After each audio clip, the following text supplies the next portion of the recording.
Welcome everyone to the Battlefield 1 Top 5 Plays, Episode 3. Last week we were treated to 5 awesome clips where the kill feeds were just lit up and over 2,000 votes came in to decide the winner. It was a close run thing between Zigzag Wild and Spodderman the Sea Captain, but Spodderman won out, who racked up an incredible 3,890 points and a 12-man kill feed in his Dreadnought. Not seen many points like that fly up on the board for a long time. Well done to you. You've landed yourself a best community in the world dog tag. You've got your YouTube messages locked, so I can't message you, but I'll check back in a few days. I'll keep it on hand if you want to claim it. But on with today's show. Episode 3 of the Battlefield 1 Top 5 Plays is a go. Clip number 5 comes in from tech support Mango, and he's on the hunt for some enemy blood. Armed with a trusty Lee Enfield rifle, he takes a sighting shot on a distant bomber, but doesn't quite manage to steady himself. What comes next is the impressive part. A lovely headshot there on the rear gunner position on the bomber, and that's a very, very hard shot to hit. Slowing it down, you've not only got to consider the distance, which of course comes with bullet drop, but you've also got to consider the bullet drag as well. Battlefield 1 bullets slow down over distance as they fly, so the further the target is away from you, the more you have to compensate with aiming that scope. Inside 200 meters, you're not going to notice much difference, but here, double that distance. Mango does a great job at lining it up and executing that headshot perfectly. Nice shot, well played. Clip number 4 sees us lying prone with Gelboy Horton. Playing as the British Empire on Foul Fortress, we've all seen these guys before, glinting away on the hill, but then Horton pulls this off. Another lovely moving headshot here again, but this time in something that's bouncing around on top of the waves, which I think makes it an even harder shot to hit. But what's most impressive is I don't think Horton can actually see the driver when he fires his shot.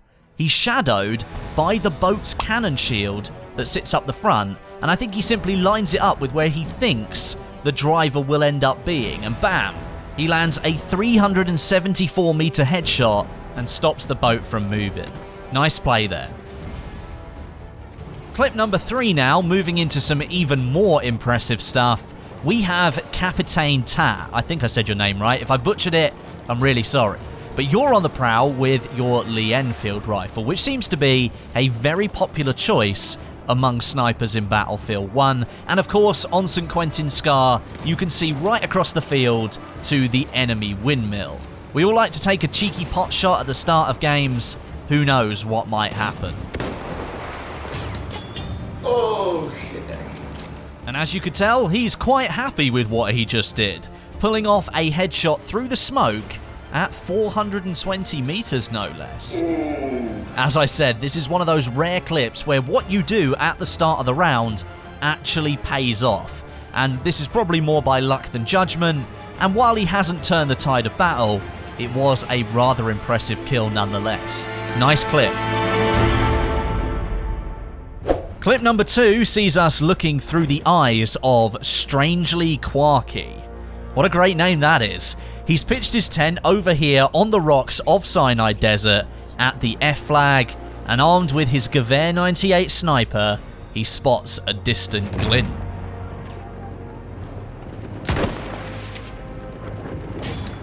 Boom. Job done. What an awesome headshot. First time as well. You can actually see the opposing scout player fire around at Quirky before he fires back, and you can see just how far short he was of hitting Quirky. That really does back up what I was saying earlier about bullet drop and bullet drag in Battlefield 1. The further you are away from your target, the more and more you need to compensate. A fantastic first time headshot there, raking in 672 points for the marksman kill. Nice one. And finally, for clip number 1 this week, we have something special. For J-Boy Josh, patience really is a virtue. but where the hell is he aiming at the moment? I had to watch this clip a couple of times to really see what he was looking at. I'll leave it up to you to try and figure it out.